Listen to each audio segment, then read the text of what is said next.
Bienvenue dans ce nouvel épisode de Farming Together. J'espère que vous allez bien. Dans cette vidéo, vous allez découvrir une activité d'épandage d'engrais de fond au sein de l'entreprise CVETA située dans le sud de la France. On va passer la journée avec Victor Chotard, le co-gérant de l'entreprise. Si cette vidéo vous plaît, n'hésitez pas à nous laisser un pouce et à vous abonner pour ne manquer aucune de nos aventures sur la chaîne. Moi, je vous souhaite une bonne vidéo et profitez bien. Bon, bonjour à toutes et à tous, j'espère que vous allez bien. Bienvenue dans ce nouvel épisode de Farming Together, moi c'est Arthur. Aujourd'hui j'ai décidé de vous emmener à la découverte d'une ETA située en Charente-Maritime. Donc on va aller découvrir les premiers apports d'engrais, donc avec une machine un peu spéciale qu'on a déjà vue sur la chaîne, mais je tenais à vous présenter ça dans cet épisode. Je rejoins Victor et Aurélien, les associés de la SARL CVETA. Donc bonjour Aurélien et bonjour Victor. Bonjour Arthur. Et enchanté du coup, aujourd'hui on a le temps avec nous. Oui, donc, plutôt gris mais plutôt sec et froid, donc c'est bien. Super pour les épandages parce qu'il n'y a pas de vent. C'est ça, c'est le top. On va en profiter aussi. Donc aujourd'hui, Victor et Aurélien, vous êtes installés sur la SARL CVETA. Oui. Donc est-ce que vous pouvez m'expliquer comment s'est passée la création de votre entreprise, du moins comment se caractérise votre entreprise? Alors l'ETA a été constituée en 2014 par moi-même, voilà. Elle a évolué avec un deuxième associé qui est Aurélien, qui est arrivé en 2017 en tant que salarié et qui est devenu associé gérant avec moi en 2018. Au début, l'activité principale était la moisson, comme beaucoup des ETA, en fin de compte de notre région. Mais on a décidé de développer en fait la partie grande culture et prestations diverses, voilà. Pour mieux répondre à l'attente de nos voisins, l'attente de nos clients aujourd'hui. Donc on a développé l'activité semis, l'activité pulvérisation en suivant. Voilà. D'accord. Donc ça a été quelque chose qui a évolué assez vite. Je suppose qu'il y a aussi une demande peut-être dans le secteur parce que c'est des exploitations principalement polyculture viticole. Oui, alors aujourd'hui c'est des exploitations en fin de compte qui se développent énormément sur la partie viticole. Les investissements en majorité sont faits sur la partie vigne pour beaucoup de nos voisins. Aujourd'hui nous on s'est même associés sur un assolement en commun où on est 4, donc avec Aurélien, Frédéric et Alexis et moi-même. On a fait le choix de se regrouper pour créer une grosse entité pour justement faciliter nos achats d'approvisionnement et aussi stabiliser et sécuriser les surfaces pour notre entreprise de travaux agricoles également. On a décidé d'être pas trop nombreux et d'être efficace en fin de compte sur le plan du travail. Donc aujourd'hui on est 5, donc 2 associés sur l'ETA et 3 salariés. Donc avec une équipe qui est relativement jeune, parce que le plus âgé a 31 ans et le plus jeune a 19 ans. Voilà. Et on a fait ce choix-là parce que une équipe dans une entreprise a besoin d'être dynamique. Et donc aujourd'hui, vous gérez le planning à 2, je suppose. Et comment est-ce que ça s'effectue au quotidien? Eh ben, pour les parties, on va dire pour la partie qui va être commune à tout le monde, en fait, Aurélien va prendre les décisions et va prendre avec les salariés les prises de parti, choisir où une personne doit aller, etc. Et après, les grandes décisions sont prises tous les deux. Et après, on se réunit régulièrement ou on s'appelle pour faire des points sur les décisions qui ont été prises. D'accord. Et donc sur les périodes hivernales, je suppose que la partie Viti permet d'occuper l'ensemble de votre personnel? Voilà, c'est ça. Donc il y en a un qui fait tous les entretiens de palissage, il y en a un qui fait tout un tas de petits entretiens et de préparation de matériel. Et après, il y a un petit peu de tracteur l'hiver, donc des prétaillages et des désherbages dans les vignes, à des moments opportuns, comme la semaine dernière où il a fait assez frais. Voilà. D'accord, ok. Et donc là, je vois qu'il y a du matériel assez récent sur la cour. Oui. On peut avancer. Voilà, le dernier ensemble justement qui est arrivé hier, pas plus tard que hier. Voilà, qui est l'ensemble donc d'un Arion 550 et d'un épandeur XT130 avec le système Econov, parce qu'avant on avait un épandeur plutôt classique, et un XT130 toujours, mais on a fait ce choix de le renouveler parce que les capacités nous permettent d'avoir une autonomie et de libérer en fin de compte une équipe au lieu d'être 2 voire 3 aux engrais entre les différents sites et différents secteurs d'application. Là, la personne se charge et s'en va et elle dépend parce que nous on fractionne relativement souvent nos apports. On fait plutôt des apports de 40 à 60 unités, voilà, plutôt que de privilégier des gros apports. Voilà, on préfère passer plus souvent en modulant nos doses, etc. C'est pour ça qu'on a fait le choix de l'Econov parce qu'on avait besoin d'un épandeur de capacité et d'une qualité d'épandage. Au niveau du reste matériel, je pense que vous croyez en votre métier, c'est pour ça aussi que vous investissez pour satisfaire au mieux votre demande de la part de la clientèle. Oui, si on regarde un peu partout, là on peut voir, bon là c'est la partie viticole, mais on a du matériel qui est récent. Voilà, ça c'est une machine qui est arrivée il y a une semaine, hein, voilà, qu'on est en train de préparer pour les derniers prétaillages, justement liés à des problèmes de grêle. On est obligé de tailler assez court.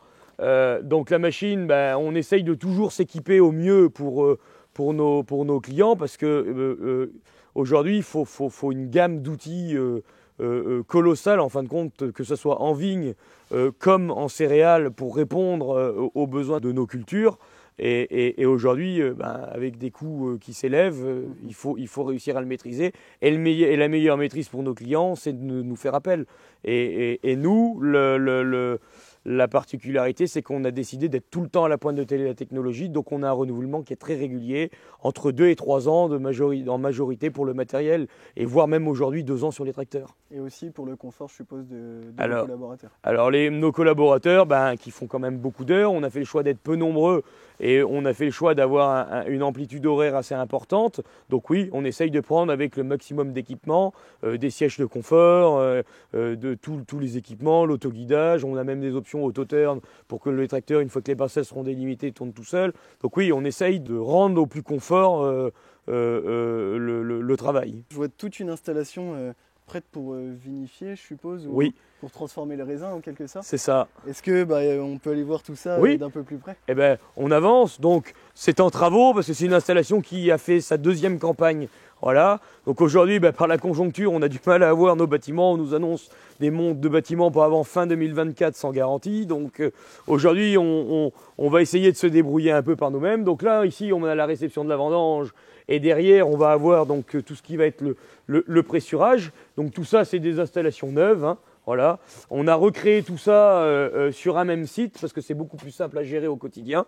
Voilà. Et ici, une fois pressé, nous avons là-bas le stockage qui va représenter à peu près 60% de nos capacités qu'on va retrouver ici. Voilà, sur des installations toutes récentes et toutes sécurisées pour le confort de tout le monde.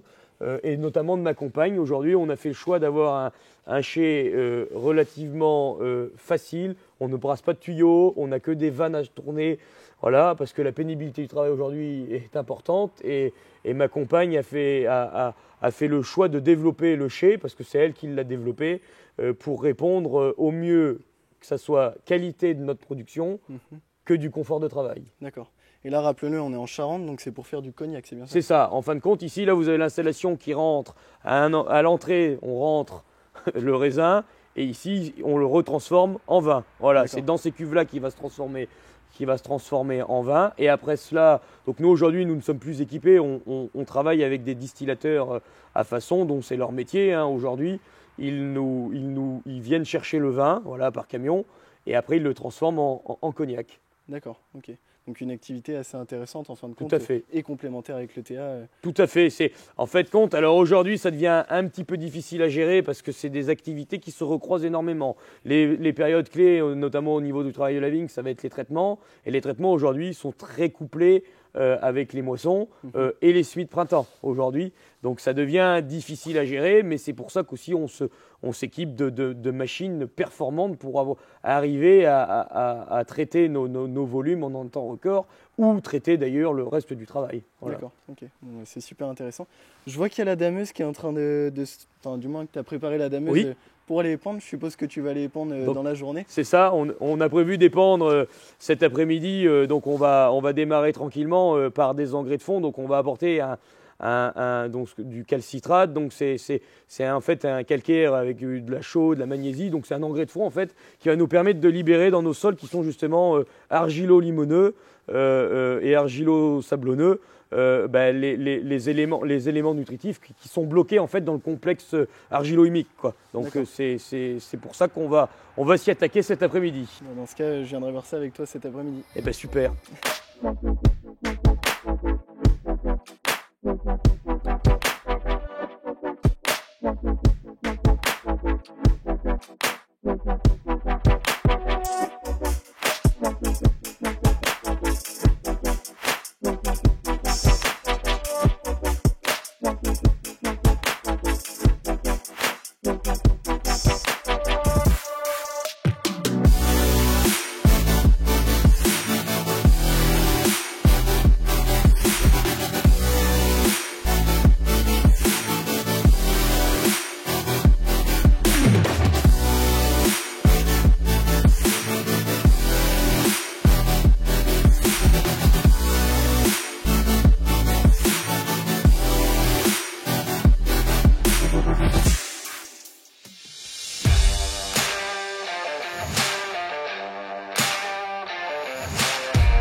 Comme vous avez pu le voir sur les dernières images, le chantier d'éburnage avait bien commencé, mais malheureusement, en cours d'après-midi, la machine est tombée en panne. Il a donc été nécessaire de la dépanner. Bon, ça y est, on a pu repartir. Je renvoie le drone, j'ai loupé le coucher de soleil, mais la machine est partie. Elle est dépannée, il la charge et c'est reparti. Bon, c'est un peu le rush, mais je vais quand même essayer de vous faire quelques prises de vue, il y en aura pas mal de nuit. Et j'espère que ça vous plaira quand même.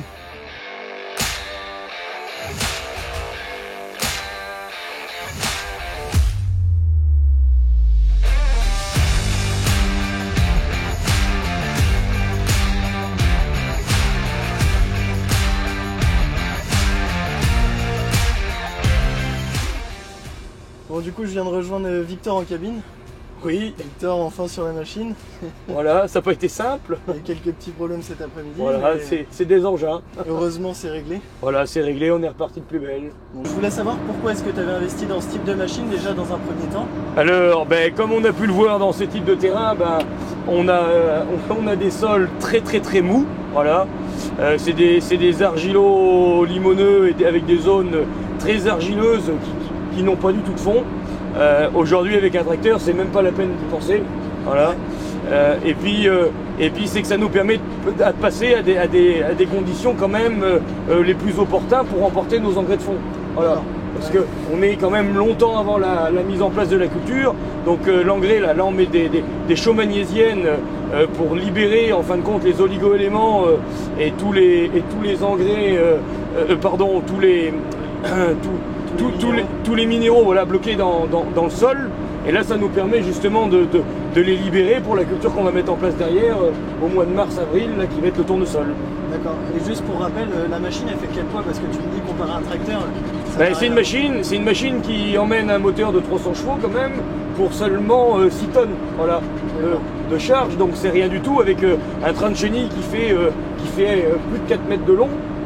Et 71 cm de large, donc c'est vrai que la surface de portance est redoutable. Même un tracteur équipé avec 4 chenilles aurait pas cette efficacité. En plus de ça, la chenille là est entraînée par des crabos arrière crantés qui font 10 cm. C'est redoutable dans la boue, hein, voilà. Et alors, d'où est-ce qu'était venue cette idée d'investir dans ce type de machine? Alors en fin de compte, moi je suis passionné de ski. J'adore voir un petit peu ces fameuses machines qui nous donnent nos pistes, ces moteurs, ces machines là qui remontent les pentes à des vitesses colossales, voilà, sans difficulté. Et ça m'a donné une envie d'en conduire une. Et puis voilà, en fait on a investi, on a trouvé un intérêt en regardant un peu sur internet tout ça, ce qui pouvait se faire, et on a trouvé ça vraiment formidable, quoi. D'accord. Et donc là ici on est à seulement 9 minutes de ta base principale. C'est ça. Mais j'aimerais savoir à quelle distance tu interviens avec l'entreprise. Alors avec l'entreprise on intervient à peu près à 50 km à la ronde. Voilà, l'îlot le plus lointain en fait est aux portes de Bordeaux, à on va dire 65 km de chez nous. Voilà. D'accord. Okay. Et donc c'est des terrains, tu me disais, très hétérogènes ici. Oui, on va passer de terrains très durs, très battants, à des sols complètement meubles, à des argilo-calcaires dans une même parcelle. Aujourd'hui, on n'a pas du tout d'homogénéité dans nos parcelles. Là aujourd'hui, c'était une journée qui était faite de petites choses, de petits problèmes et de bonnes choses aussi. Comment est-ce que tu vois l'agriculture en général? Comment est-ce que tu pourrais décrire ton métier au quotidien? Alors mon métier au quotidien, oui, le métier quand on travaille avec une machine, forcément on a des pannes, hein, notamment quand on arrive sur des engins ultra sophistiqués comme cela, voilà, qui sont à la base des engins de la neige qu'on a adaptés et qu'on a perfectionnés pour équiper en agricole. Forcément il faut savoir mettre les mains dedans, mais c'est aussi notre passion de la machine, voilà, c'est avant tout. D'accord. Et merci pour cette petite conclusion, Victor. Moi je vais clore ce tournage avec cette petite interview, parce que du moins la nuit vient de tomber et pour faire des images, je vais essayer d'en faire quelques-unes, mais ça va être compliqué. Oui, ça c'est sûr, oui. Ouais. Moi avant de vous laisser, comme d'habitude, n'hésitez pas à nous laisser un like parce que ça nous fait toujours plaisir, à vous abonner à la chaîne et à activer la cloche pour ne manquer aucun de nos prochains épisodes. Je vous donne rendez-vous pour un prochain épisode sur la chaîne, donc la semaine prochaine avec Estelle. J'espère que celui-ci vous aura plu, et dans ce cas je vous dis à bientôt.